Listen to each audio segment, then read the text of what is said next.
It's such a particular privilege on this Pride Shabbat to welcome Sivan Kotler-Berkowitz, who is the grandson of our beloved Joel Berkowitz, to share with us as an extraordinary speaker all around the country right now. You have been speaking multiple times this week, and we want to thank you for making Temple Emmanuel a place that you share your transgender journey. Shabbat Shalom. My name is Sivan. My pronouns are he, him. I'm 19 years old, and I'm so honored to be here with you all today. There are a lot of things that make me the person I am.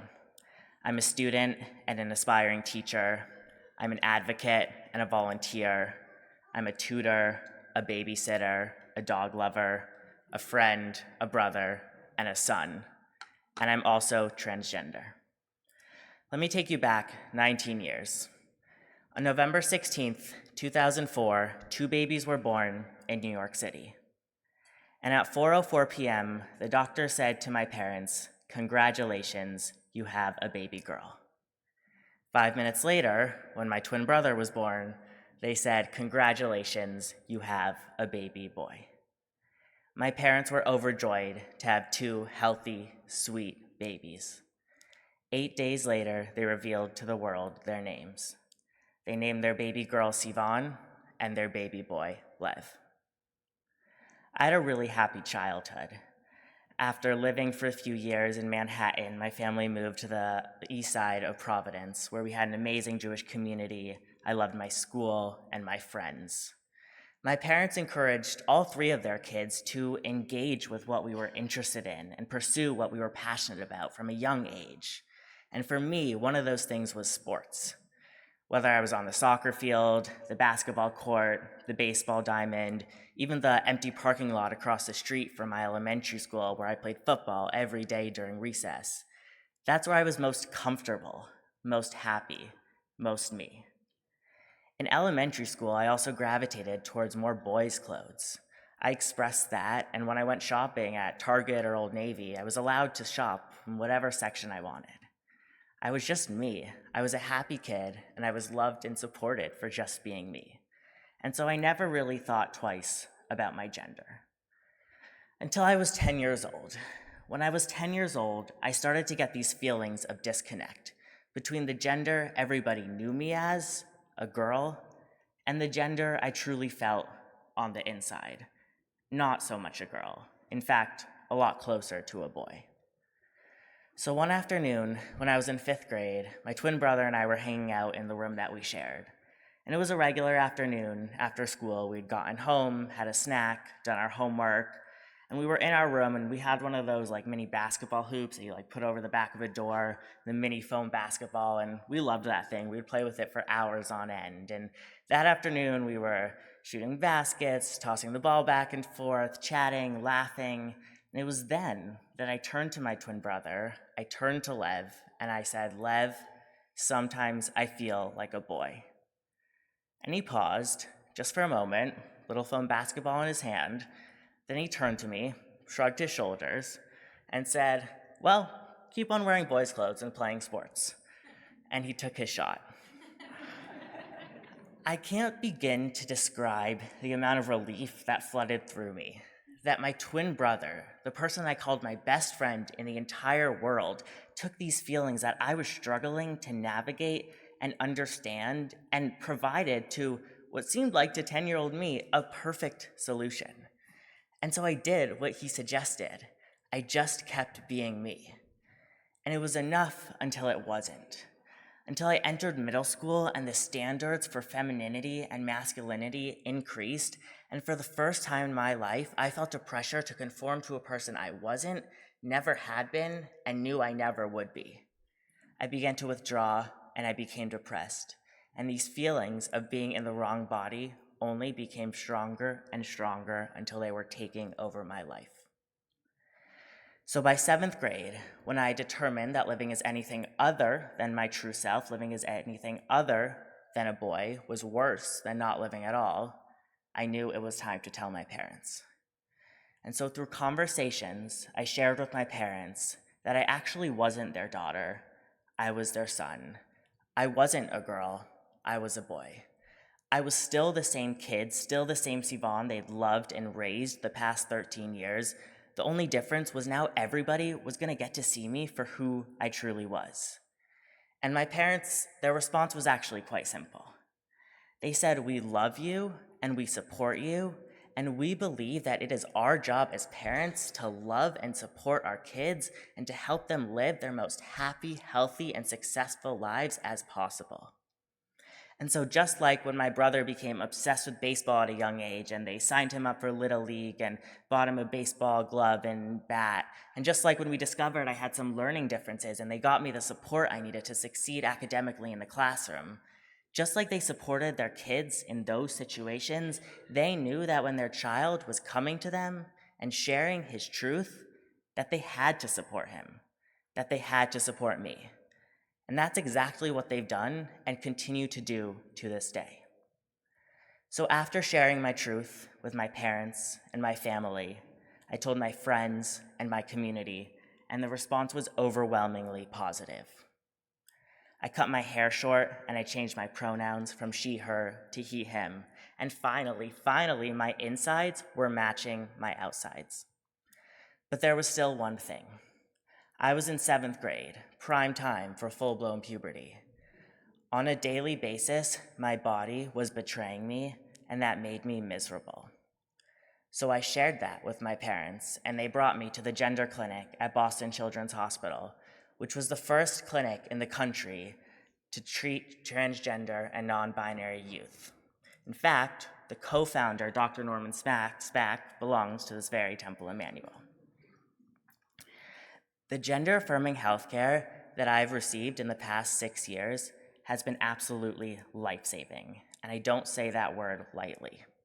I'm so grateful to my parents who took me to the appointments even when it was challenging, and to the doctors who have devoted their professional lives to helping kids like me feel as comfortable as we can in our bodies.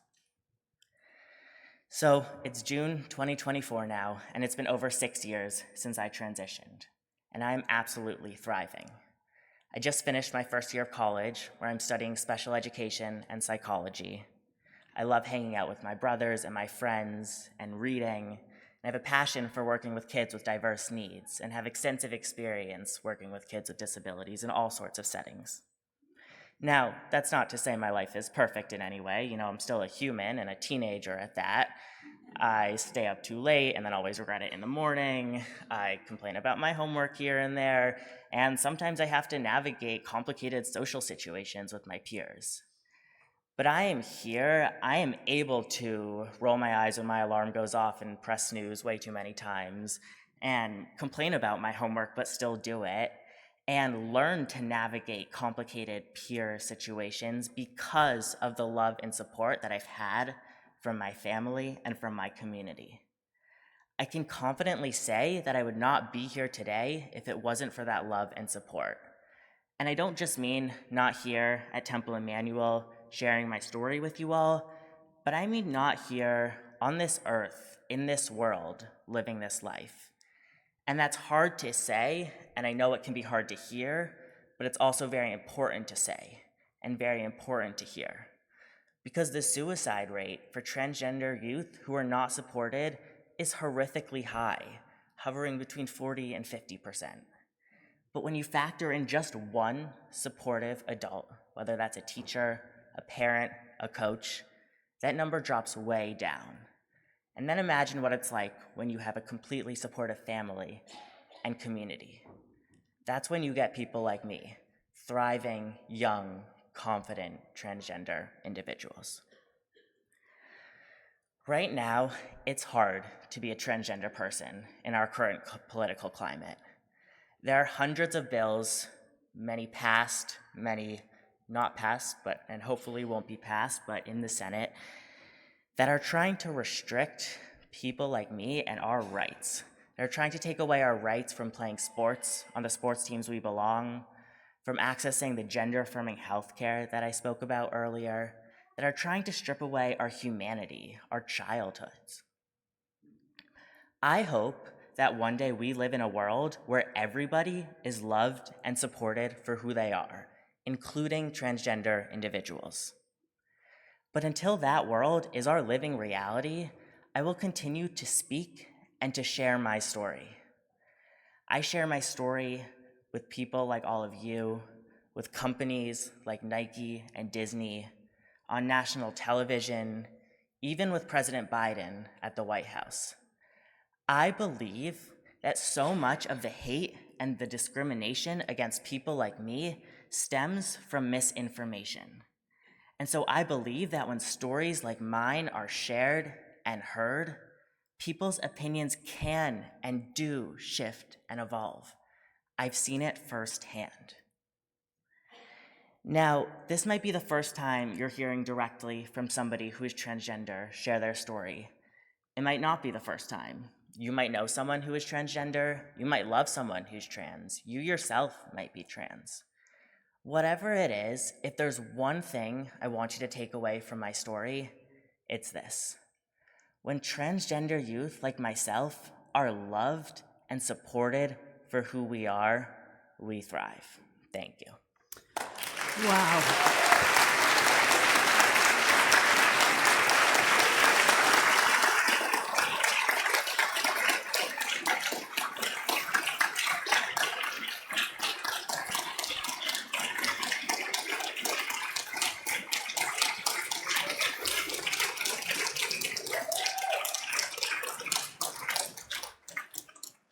Sivan, wow, you can see you touched our hearts deeply.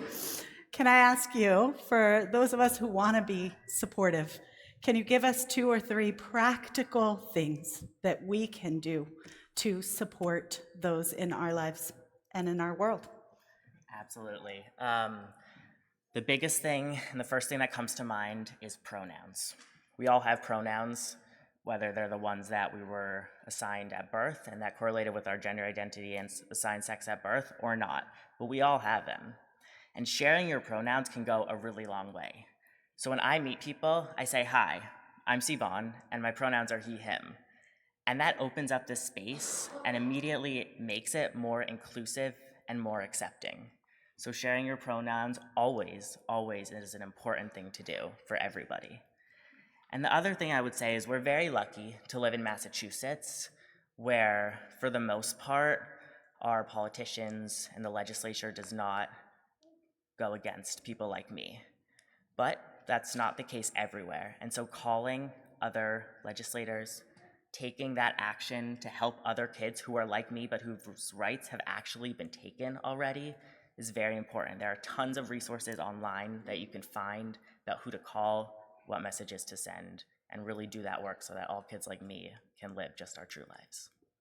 Thank you, Sivan. We're so very grateful to you this morning for sharing your story with us, and we want to bless you and pray that you should go from strength to strength, sharing your story and helping us learn how to be better members of community and better family members as we are on this journey together. Thank you.